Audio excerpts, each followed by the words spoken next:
이길 뉴스를 종합해드립니다. 깊이 있는 뉴스 YTN FM 출발 새아침. 신율의 출발 새아침 3부 순서 시작합니다. 오늘 날씨도 좀 흐리죠. 이번 주말에는 다행스럽게 비 소식이 있는데 하지만 이번 비가 가뭄을 해소할 수 있는 수준은 아닐 것 같습니다. 단지 폭염은 좀 주춤할 것 같다는 예보인데요. 이런 식으로 가뭄이 이어진다면 부분적으로 제한급수가 이루어질 수밖에 없는 지역들 늘어나게 될 겁니다. 더운데 물까지 마음대로 쓰지 못하게 된다면 불쾌지수 더욱더 높아질 수밖에 없어서 걱정인데요. 더군다나 우리나라는 물 부족 국가입니다. 요새는 새삼스럽게 이 부분을 느끼게 되는데 더 부족해지기 전에 미리미리 아껴 쓰는 지혜가 필요할 듯 싶습니다. 신율의 출발 새 아침 3부 순서 먼저 광고부터 듣겠습니다.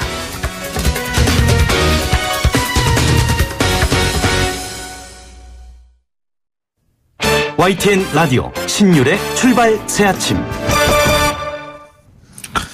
벨기에 브뤼셀 중앙역에서 또다시 폭탄 테러가 발생했다는 소식 저희가 어제 속보로 말씀을 드렸는데요. 그런데 벨기에뿐만이 아니라 요 며칠 사이에 보면은 이 런던, 파리에서도 잇따라 테러가 발생을 해서 정말 유럽 내 테러가 일상화됐다는 말까지 나오고 있죠.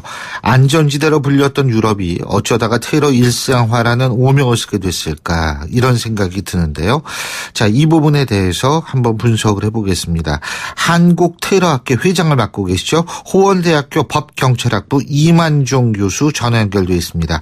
교수님 안녕하십니까? 네, 안녕하세요. 예, 이 브뤼셀 테러가 또 발생했는데 이 피해는 큰 게 없었던 것 같아요.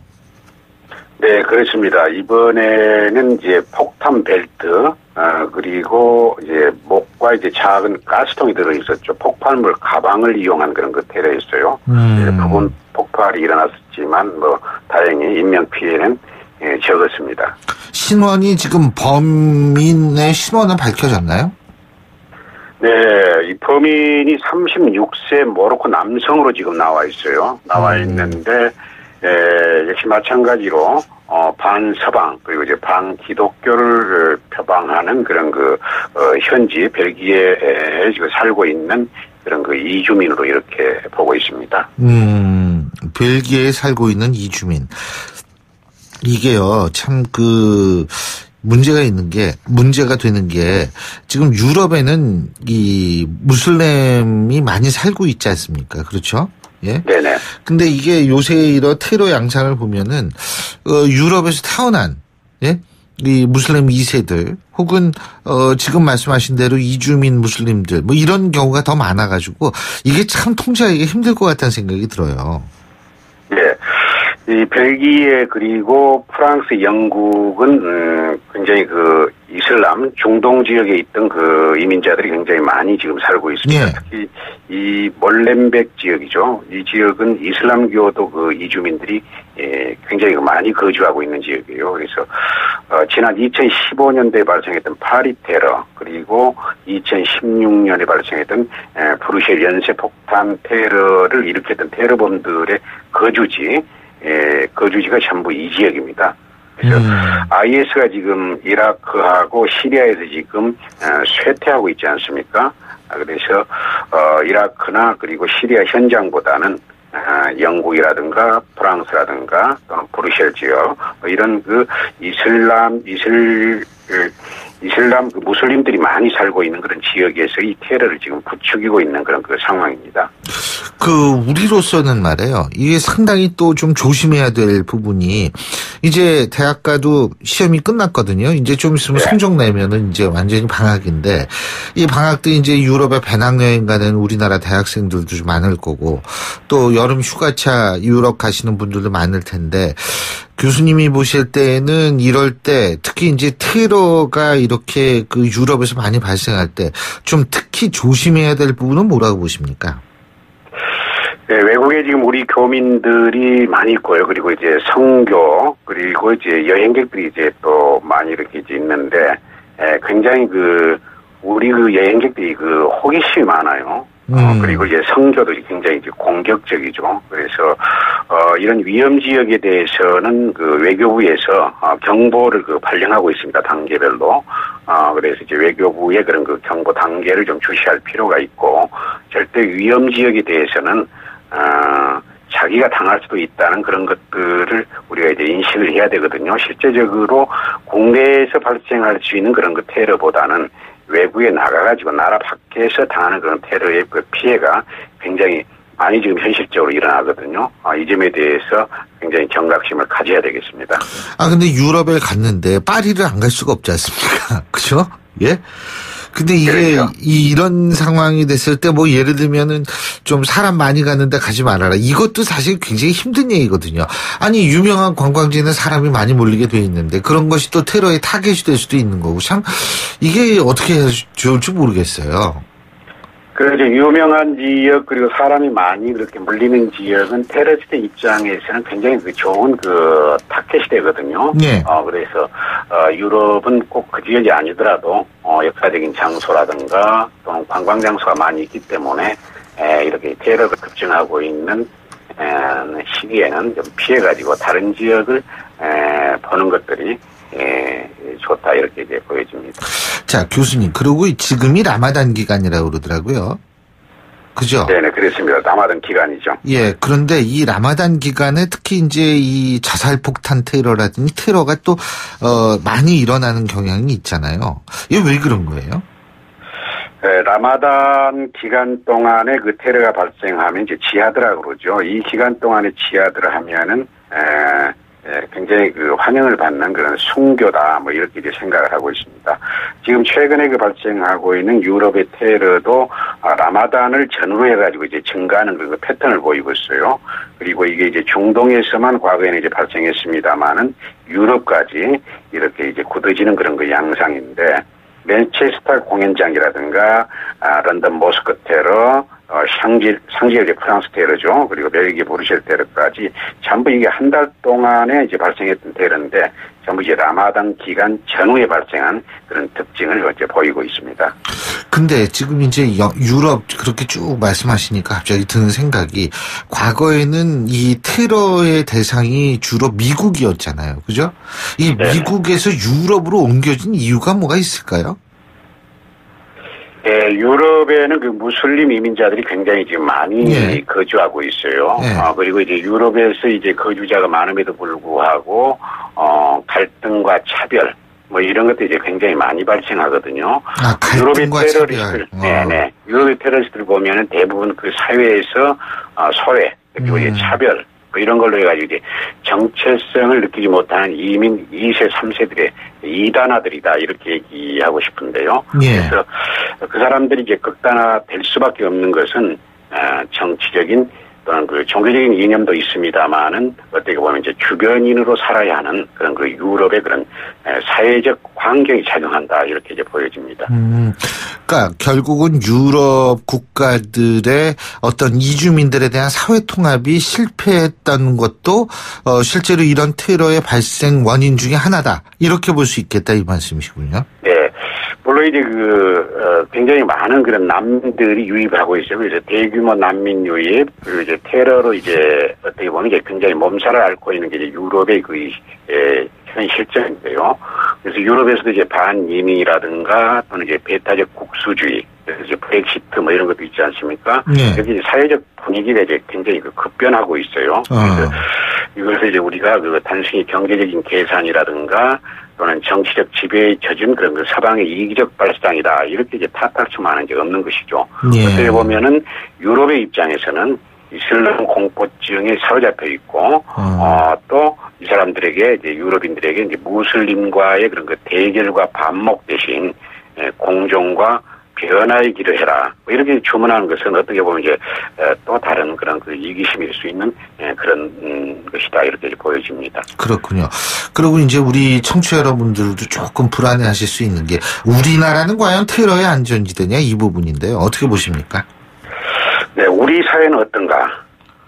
중동과 유럽에서 벌어지고 있는 일촉즉발의 상황을 우리가 경험하지 않기 위해서 과연 우리는 무엇을 하고 또 어디로 가야 하는가? 우리가 이제 본격적으로 논의도 하고 검토해야 한다고 이렇게 생각이 되는데요.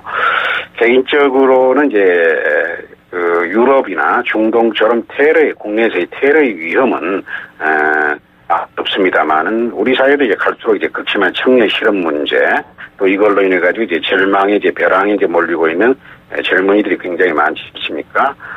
그래서 유럽의 테러가 결코 남의 얘기가 아닌 것 같다 그런 생각을 하고 있거든요. 그래서 IS의 한국에 대한 테러 이런 것을 걱정하기 앞서서 우리 한국 역시 경제적 불평등, 차별 이런 것들이 어떤 그런 그 파괴적 결과를 낳을지에 대해서도 우리가 고민해야 된다. 그래서 요즘 그 새 정부가 일자리위원회를 이렇게 이제 만들었지 않습니까? 예. 이런 것들도 이제 성공해야 하는 이유가 바로 이런 이유다 이렇게 보여집니다. 예. 교수님 아주 중요한 말씀 지적해 주셨어요. 우리나라도 사회통합이라는 측면에서 과연 어느 정도 이 성공적인 이런 부분을 좀 되돌아봐야 될 부분은 분명히 있는 것 같습니다. 예. 예, 오늘 말씀 여기까지 듣겠습니다. 고맙습니다. 네, 감사합니다. 예, 지금까지 한국테러학회 회장이시죠. 호원대학교 법경찰학부 이만종 교수였습니다. 신율의 출발새 아침 3부 순서 여기서 줄입니다. 잠시 뒤 4부에서 뵙겠습니다. 날카로운 분석, 내일을 보는 시선, 신율의 출발새 아침. 신율의 출발새 아침 4부 순서 먼저 광고부터 듣겠습니다. 예, 8시 28분 48초 지나고 있는데요. 자, 목요일 아침 교통 상황 알아보겠습니다. 박화영 캐스터. 네, 신일의 출발새 아침 교통정보입니다. 오늘 올림픽대로 따라 공항 가는 길 돌발 상황이 비슷한 곳에서 2건이나 발생하고 말았습니다. 차가 많은 곳은 저 뒤쪽 강남권인데요. 먼저 올림픽대교에서 청담대교, 동호대교에서 반포대교까지 차가 많아 밀리는데 이후부터는 속도가 잘 올라가다가 계속 제속도를 내다가 가양대교 조금 지난 지점, 방화대교 조금 못 간 곳 1차로에 고장차가 있고요. 다시 이곳을 조금 지난 지점 행주대교에서는 사고가 나면서 이 뒤로 밀리기 시작합니다. 반대 하남 쪽으로 가는 길도 행주대교 부근에서는 지금 사고가 발생했습니다. 행주대교와 방화대교 사이 1차로에 사고 처리로 밀립니다. 방화대교에서 성산대교, 여의도권으로 답답하게 통과하고 있습니다. 북부간선도로 따라 외곽으로 가는 길 하월곡동에서 묵동, 신내나들목을 중심으로 밀려서 가고 있고요. 또 동부간선도로 의정부 쪽으로는 괜찮은데 성동분기점과 성수분기점 사이 1차로에 고장차가 생겨나면서 이 부근으로는 주의가 필요하겠습니다. 도심 쪽으로는 수락지하차도에서 창동교, 다시 중랑교에서 성수분기점까지 가다서다 하고 있습니다. 옆으로 내부순환로는 각 방향으로 홍지문 터널 통과하는데 짧게 밀리고 있는데요. 성수동 쪽으로는 홍지문 터널 통과할 때 짧게, 반대쪽으로는 홍지문 터널에서 연희램프 쪽으로 서행 운전하고 있습니다. 신일의 출발새 아침 교통정보였습니다. YTN 라디오 신율의 출발 새 아침.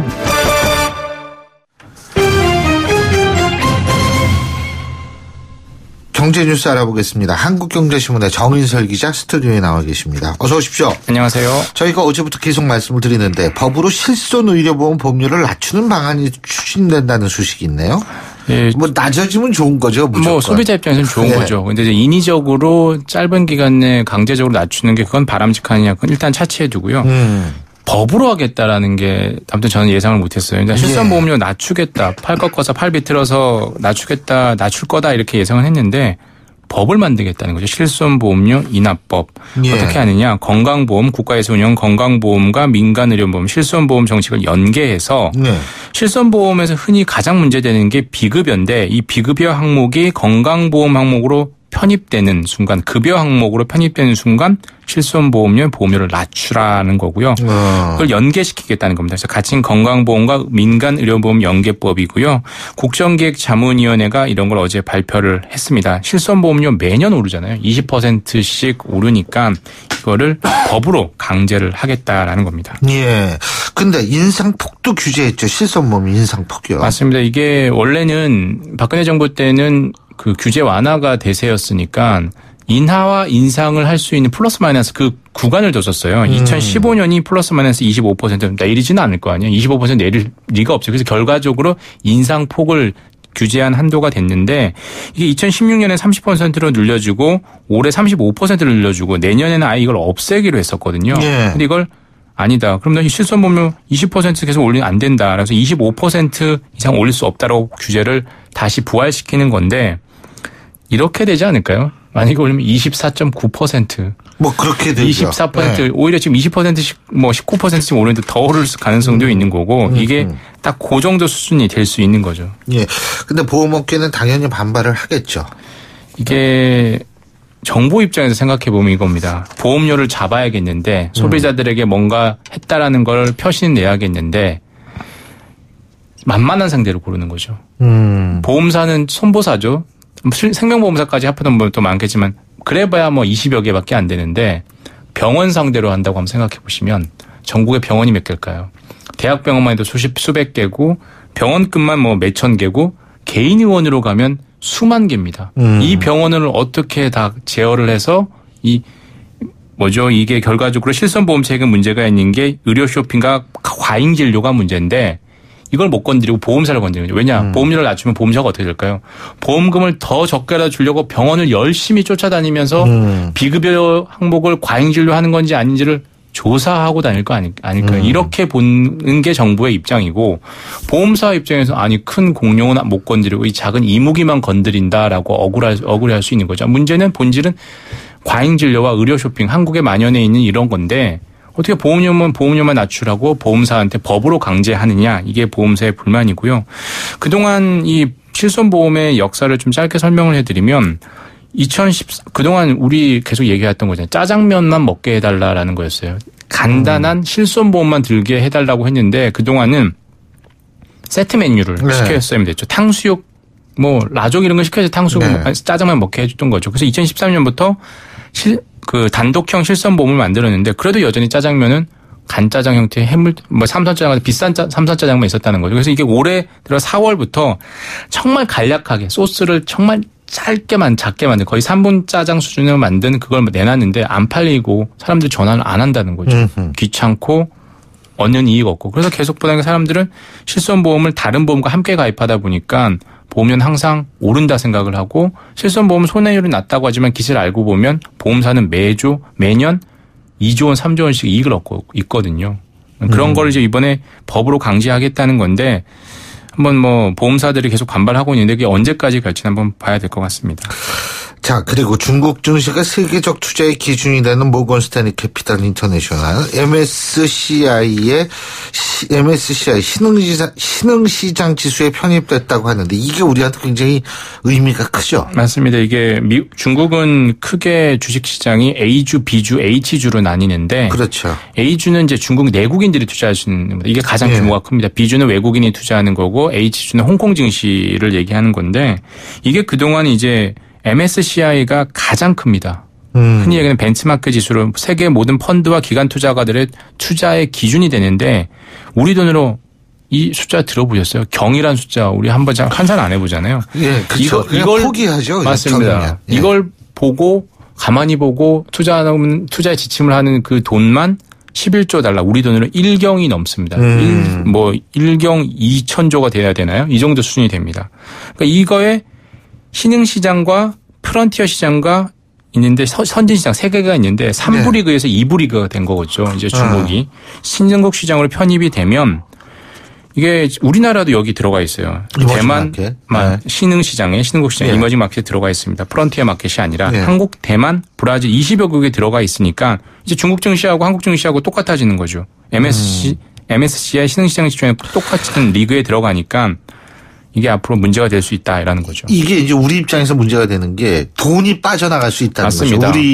지금 우리나라 주식시장에 들어와 있던 외국 자본이요. 맞습니다. 글로벌 펀드 입장에서 한국 시장에 이제 딱 편입할 수 있는 기준이 다 정해져 있습니다. 선진국 시장이 얼마, 신흥국 시장이 얼마, 프론티어 시장이 얼마 이렇게 비율로 돼 있는데 그동안은 중국은 프론티어 시장이었으니까 중국하고 한국하고 동일선상에 비교를 안 하는 거죠. 근데 이제 중국도 할 수 있고 한국도 선택할 수 있으니까 한국에서 있는 돈 빼서 중국에 넣겠지라고 하는 거죠. 그래서 이게 지수 반영은 이제 중국이 신흥국 시장에 들어가는 시점은 2018년 6월 앞으로 1년이 남았고요.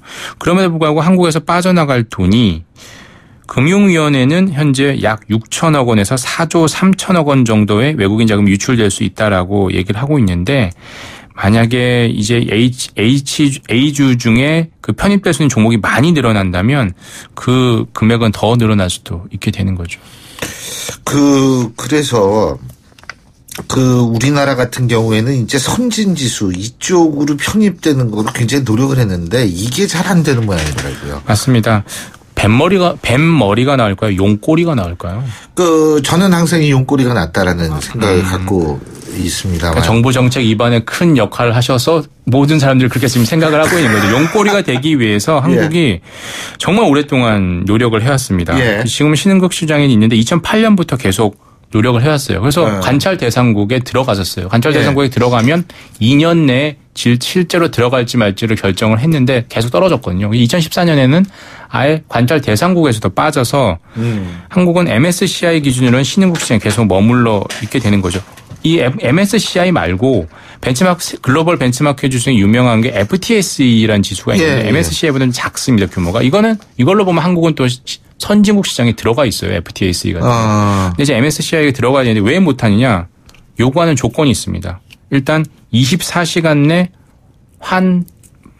외환을 바꿀 수 있는 외환시장을 열라는 거죠. 그러니까 외환 편의점을 열라는 거죠. 왜냐하면 외국인은 우리나라와 낮과 밤이 다르잖아요. 그렇죠. 그러니까 밤에 그들 입장에서 낮이 우리는 밤이니까 이때 바로 달러로 바꿀 수 있게 해주는데 그게 안 되니까 영업시간 24시간 내내 하게 하라는 건데 이게 상당히 힘들다는 거고, 두 번째는 주식시장에서 항상 우리가 얘기하는 게 외국인이 얼마 샀고 기관이 얼마 샀고 개인이 얼마 샀고 이건 그렇죠. 외국인의 꼬리표가 달려있거든요. 이걸 없애달라는 거죠. 왜 특별히 그걸 구분을 하냐 이거죠. 그렇습니다. 외국인이든 내국인이든 돈 들어오는 거 마찬가지 무슨 위조 앞에 쓰는 것도 아닌데 근데 이제 우리나라 입장에서는 금융시장의 어떤 추이나 이런 걸 보려면 외국인의 움직임이 상당히 중요하거든요. 그렇죠. 그걸 봐야 되니까 이걸 포기할 수 없으니까 시장 교란 우려해서 아직까지도 요구 조건을 못 맞추니까 MSCI 기준으로 한국은 선진국 시장이 되지 못하고 있는 거죠. 그렇군요. 상당히 중국의 이 신흥시장 편입, 신흥지수 편입이라는 게 우리한테는 걱정거리로 돌아오는 것 같습니다. 자, 그리고 KT 가입자의 통신요금이 중복 출금돼서 가입자들의 항의가 잇따랐다 그러죠? KT 고객 중에 이제 얼마 전에 보험에 가입했던 휴대폰 분실에 대비해서 보험에 가입했던 거기서 이제 세금을 중복 인출해서 약간 논란이 됐었는데 이번에는 이제 신한은행으로 자동 납부를 하는 고객들의 얘기입니다. 지난달 통신 요금이 신한은행 자기 자동이체 계좌에서 중복 출금됐다는 거죠. 2번 출금이 됐다는 건데 KT 계열의 알뜰폰 브랜드인 고객에서 똑같은 일이 발생을 했고요. 정확한 피해 규모는 아직 확인되지 않았는데 약 60만 명 정도가 중복 인출된 것으로 이제 KT는 추산을 하고 있고, KT는 바로 신한은행에 연락해서 이걸 조치해라라고 해서 중복 출금된 거를 다시 조치했다라고 얘기를 하고 있는데 다 60만 명을 다 조사를 해보지 않았으니까 정상화됐는지는 모르겠지만 다른 은행도 가능하죠. 현재는 KT에서 밝히는 건 다른 은행에선 발생하지 않았다라고 피해 신고도 들어오지 않았다 이렇게 얘기를 하고 있는데요. 사실 은행 잘못인지 통신사 잘못인지 누군지는 아무튼 전산 오류가 있어서 이런 일이 있었다는 건데요. 그래서 어제 실시간 검색어에서도 상당히 상위권에 올랐었습니다. 오늘 말씀 잘 들었습니다. 고맙습니다. 감사합니다. 지금까지 한국경제신문의 정인설 기자였습니다.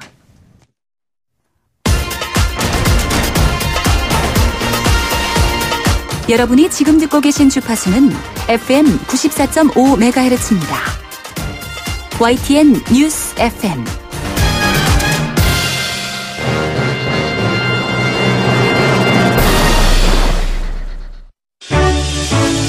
역사의 시선으로 뉴스를 읽어봅니다.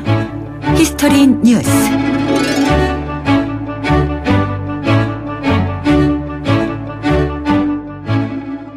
신율의 출발 새 아침에서 매주 목요일 날 여러분과 함께 생각해보는 순서죠. 히스토리 뉴스.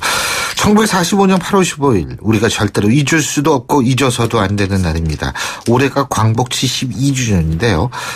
검찰은 어제 아직 환수되지 않은 일본인 땅을 되찾기 위해서 소송전에 나서겠다 이렇게 밝혔습니다. 친일.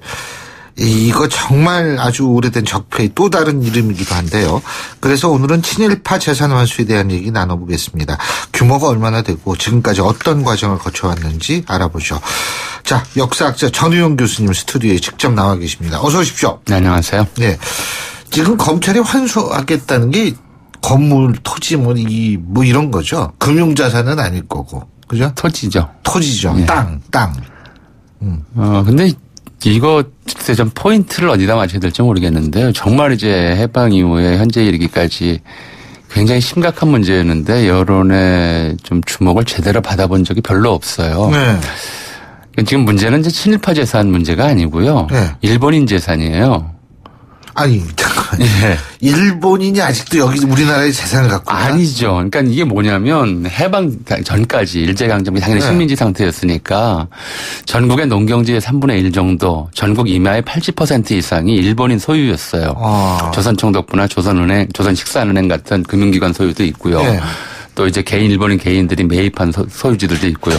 당연히 해방이 되고 나서 이것이 이제 미군정에 의해서 귀속재산으로 분류가 돼서 예. 불화를 통해서 이제 일본은 국유지로 편입이 되고 일본은 한국인 소유로 됐죠. 근데 이 과정이 불화 과정이 제대로 진정되지 않은 상태에서 6.25 전쟁이 터졌고요. 전쟁 과정에서 서류 일부가 소각이 됐고 소실이 됐고 이제 그거를 알고 그 직후부터 1950년대부터 일본인 명의로 된 아직 불화되지 않은 그런 토지를 노리는 조직적 범죄 집단들이 활동하기 시작했어요. 브로커들이 여기에는 뭐 법무팀도 있고 자료조사팀도 있고 명의대여팀도 있고 계속 이래 왔었던 거거든요. 이게 한 10여 년 전에 이런 사건이 한번 좀 발견이 돼가지고 문제가 된 적이 있어. 10여 년 전이면 최근까지 있었다는 얘기네요. 그러니까 그 사건 굉장히 재미있는데요. 이제 그 뉴스를 한번 좀 청취자 여러분들 기억하시는 분이 혹시 계실지 모르겠어요. 제가 그 과정에서 좀 관여한 바가 있어서 상세히 아는데 이런 일이 있었어요. 그러니까 원주지방 산림청에서 저를 한번 찾아왔었어요. 네. 제가 그 분야에 연구하는 줄 알고 찾아왔었죠. 찾아온 이유가 뭐냐면, 이제 원주지방 산림청 소속의 국유림이었던 토지가, 이제 그거를 이제 일반의 임야였었는데, 택지가 개발 과정에서 이제 일산의 토지가 있었는데, 그걸 이제 택지로 개발해가지고 일반에 분양했어요. 당시 시가가 수조 원이었어요. 수조 원이었는데 갑자기 어떤 사람이 나타나서 이게 본래 자기 조상 땅인데 국가가 이제 임의로 국유화해서 그걸 또 다시 불화를 했으니까 배상해 내라. 근데 산림청에서 거의 7조 원인가 그랬을 거예요. 그 돈은 배상할 돈이 없잖아요. 그렇죠. 그래서 큰일이 났다 싶어가지고 이제 보통은 이제 법무팀에서 이제 정부 법무팀에서 이걸 담당을 하는데 그러기에는 너무 덩치가 컸던 거고요. 1심에서 졌대요. 배상해 주라고. 그래서 사정을 봤더니 뭐냐면 이제 이 사람, 그러니까 소송을 건 주체는 이게 일본인 명의 토지로 돼서 이제 국유지로 환수가 됐던 것인데 그게 일본인이 아니고 자기 할아버지다. 할아버지의 창씨명이다라고 주장을 한 거예요. 예. 그러니까 답답해서 저를 찾아온 이유는 그게 창씨명이 맞는지 그 신원을 좀 조사해달라는 거였죠. 조사를 해봤더니 확실한 일본인이에요. 확실한 일본인인데 이 사람이 2000년대에 그 소송을 내기 전에 무슨 일을 먼저 했었냐면 1980년대에 구청에 가서 자기 조상 관련 서류를 먼저 위조를 해놔요. 그리고 20년을 기다린 거예요. 20년 지나고 나니까 위조 사실 자체를 판단하기 어려워진 거죠. 그때쯤 돼서 이제 수조 원대 땅을 달라고 소송을 냈던 거죠. 그래서 이게 이제 결국은 이 위조 과정도 밝혀지고 당시 이제 이게 정부기관까지도 포함이 되는. 검찰 수사 다 했겠네요. 그래서 이제 대법원에서 최종적으로는 이제 이게 무효 판결이 났고 관련자들 구속되고 하는 걸로 이제 끝났죠. 그게 한 13, 14년 전이에요. 그게 이제 친일재산 환수법 나올 전후에서 있었던 일이거든요. 그런데 제가 주워 들은 이야기로는 이제 주변에서 들은 얘기로는 이런 일들이 비일비재했답니다. 그러니까 일본인들이 두고 간 토지들이 이제 불화가 안 된 것이 대부분이 이제 농경지는 거의 다 불화가 됐고요. 택지나 농경지는 임야인데 문제는 해방 이후 이 임야가 상당 부분이 특히 이제 평지에 가까운 임야 같은 경우에는 상당 부분이 택지로 개발이 됐어요.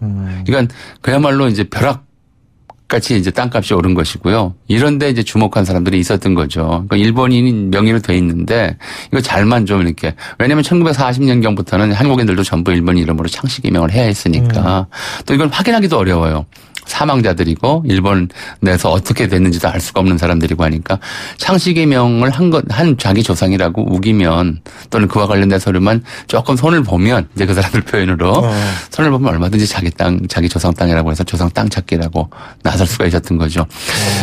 짐작컨대는 이렇게 해서 이제 실제로 아무 연고도 없는 사람이 이제 우리 좀 관리의 허술함이라든가 정부 대응의 미비함 이런 걸 이제 1990년대 2000년대까지 포함해서 이런 걸 이용해서 꿀꺽한 땅들이 뭐 그 액수로 치면 천문학적일 거라고 좀 추정이 되는데요.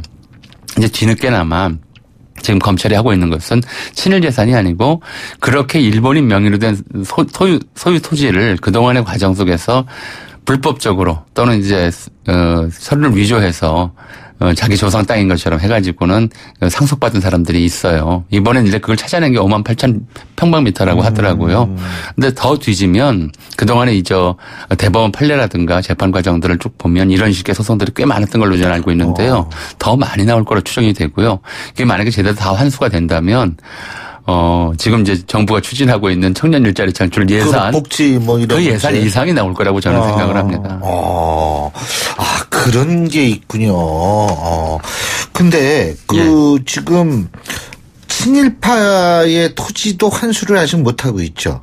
그러니까 이거는 굉장히 좀 복잡하긴 해요. 그러니까 과거 참여정부 시절에 친일재산 환수 특별법 만들고 친일재산조사위원회 같은 거 만들어서 좀 가동을 시켰잖아요. 근데 이제 법원에서 뭐 일본은 승소를 했었고요. 뭐 대표적인 것이 이제 부천 이제 그 구미군 기지 공원 땅 같은 경우 이제 송병준 후손이 소송을 냈었다가 이제 패소를 했었고 또 뭐 이완용이라든가 뭐 그 후손들 땅 좀 이렇게 착과하는 건 있는데 다소 이제 어려운 부분들은 뭐냐면 이게 친일의 대가로 얻은 재산이냐 아니면 대대로 물려받은 재산. 이거 어떤 부분이 친일의 대가로 얻은 재산이냐 이걸 이제 판가름하기 어려웠던 부분이라서 그건 법으로 만들어서 친일파 재산들 이제 환수하겠다고 했던 것인데 뭐 다 환수하기가 어려운 부분이 좀 있는 거겠죠. 그리고 근데 이건 좀 뭐랄까요 좀 정의관 이 현대의 상식적 정의감에 입각해서 좀 판단해 봐야 될 것 같아요. 예를 들어서 일제강점기에 독립운동하던 사람들은 일제강점기 범죄자들이에요.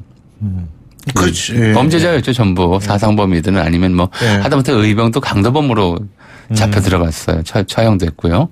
근데 우리가 그 당시 일제강점기 범죄자들은 독립유공자라고 하잖아요. 근데 이런 이제 생명권에 대한 문제들은 그렇게 취급을 하는데, 일제강점기 재산은 재산 그대로 인정을 해주고 있거든요. 그렇죠. 이것도 이제 좀 판단해 봐야 될 문제인 거죠. 맞아요. 그런 문제이긴 한데, 어쨌든 친일재산이라고 부르는 것은, 너무 늦게 사실 착수를 했던 것이죠. 이미 뭐 해방 직후부터 조사를 해서 했어야 되는데. 그때 왜 안 되는지. 예? 반민특위랑 상관이 있는 거죠? 당연히 상관이 있죠. 그러니까 이제 친일청산의 핵심이라고 하는 것이 이제 친일 부역 행위를 했던 사람들의 국민권을 제한할 뿐만 아니라 그들이 이제 일본에 협력한 대가로 취득한 이제 부정한 재산들 이런 재산들을 좀 환수해서 공공의 재산으로 전환하는 두 가지 작업이 병행됐어야 했는데 둘 다 안 됐던 거죠. 안 되고 뭐 전쟁 겪으면서 그런 이야기를 하면 당장 이제 이념적 색깔을 씌워왔던 것이고요. 그리고 이제 뒤에 이어서는 이제 재산권이라고 하는 것이 신성불가침한 권리처럼 되어가지고 뭐 일제강점기 취득했든 어쨌든 간에 이건 건드리면 안 된다라고 하는 이제 그런 논리가 좀 횡행했었고. 그러니까 역사의 정의를 좀 되찾자라고 하는 이야기를 본격적으로 할 수 있게 된 게 우리가 해방 72주년이긴 하지만 그중에서 겨우 20년밖에 안 된다. 이렇게 보면 될 것 같습니다. 근데 이제 사실 이 친일파 재산 환수에서 또 다른 문제가 뭐냐면 이게 연좌제의 문제 또 이게 이어지지 않느냐 이런 얘기도 있는 모양이더라고요. 그거는 이제 연좌제의 문제는 아닌 거죠. 그건 연좌제라는 건 범죄에 대해서 가족이라고 같이 처벌을 하는 것인데 부모가 부당한 그 재산을 얻었다면 부당한 방식으로 재산을 얻어서 그 재산을 가지고 이제 호의호식을 했다면 오히려 연좌적 혜택을 누린 사람들인 거죠. 그렇죠. 정상화의 문제는 그런 건 아닌 거죠. 근데 그 구분이 가능하냐 이런. 구분이 어려우니까 여태까지 쉽지 않은 부분이 있는 것이죠. 너무 시간이 지나서. 그렇죠. 예. 그러니까 그동안에 사실 그 재산이 어떻게 구분해요? 근데? 재산으로 끝난 것이 아니고 계속 재산은 이제 늘어나지 않습니까? 그렇죠. 원래 토지로 있던 재산이 뭐 주식으로 바뀌고 금융자산으로 바뀌었다가 동산으로 되고 뭐 이런 것들로 되기 때문에 이건 형평성의 문제가 또 나오는 거거든요. 그러니까 어떤 사람들은 뭐 예컨대 일제강점기에 토지를 많이 가지고 있었다가 해방 이후에 이제 토지개혁 과정에서 다 처분하고 뭐 다른 걸로 이제 재산이 다 바뀐 경우들도 있고 뭐 이런 것들도 있죠. 그래서 이런 건 이제 쉽지가 않기 때문에 시간이 너무 지나서 사실은 친일재산 환수라고 하는 문제는 우리가 좀 대표적으로 아는 자귀를 받은 귀족이고 자귀를 받으면서 동시에 일본 당시 왕으로부터 은사금이라고 하는 돈을 받은 사람들이 있잖아요. 그걸 뭐 현재 가격으로 환산한다든가 뭐 하는 방법으로 환산하는 경우가 있었는데 전면적으로 하기는 아무래도 좀 제약이 있을 것 같습니다. 그렇군요. 근데 이거 일단은 뭐 어쨌든 검찰이 아까 말씀하신 일본인 재산 이런 것들은 지금 일종의 그 검찰이 뭐 조사 들어가가지고 이길 자신 있으면 소송을 내면 되는 거죠, 그죠? 그렇죠. 근데 사실 이게 정밀 조사가 필요한 부분이거든요. 네. 그러니까 이거는 좀 사실 이게 한 건마다 지금 이 58,000평방미터는 상당히 적은 양이고요. 어떤 것들은 건 단위가 조 단위가 되는 것들이 분명히 있을 거예요. 근데 그 중에서 100분의 1이 뭐예요? 한 1000분의 1 정도의 비용만 쓰면 일제강점기 일본인인지 아니 그 토지 소유자 명단을 조사해서 일본인인지 아니면 창씨 개명한 한국인인지 그래서 이게 적법한 방식으로 상속이 됐는지 아니면 아무 무연고자에게 불화 기록도 없이 소유권이 이전됐는지 이거 조사할 수 있어요. 그것만 쓰면은 그동안에 이 부분에 대해서 재판을 통해서 넘어간 토지들 전부 확인할 수가 있거든요. 그러니까 성소율이 현재 90% 넘는다고 하는데 그런 이제 방법들이 있는데 그걸 하려고들을 잘 모르겠습니다. 제가 여러 번 이제 해야죠. 관계 쪽에다가 이런 해야죠. 방법들을 해보라고 했는데도 10몇 년 동안 이제 해야죠. 무소식이거든요. 해야죠. 예, 오늘 말씀 여기까지 듣겠습니다. 고맙습니다. 예, 지금까지 역사학자 전우영 교수님과 함께했고요. 신율의 출발 새 아침 목요일 순서는 여기서 모두 줄이겠습니다. 자, 저는 내일 아침 7시 15분에 다시 오겠습니다. 신율이었습니다. 고맙습니다.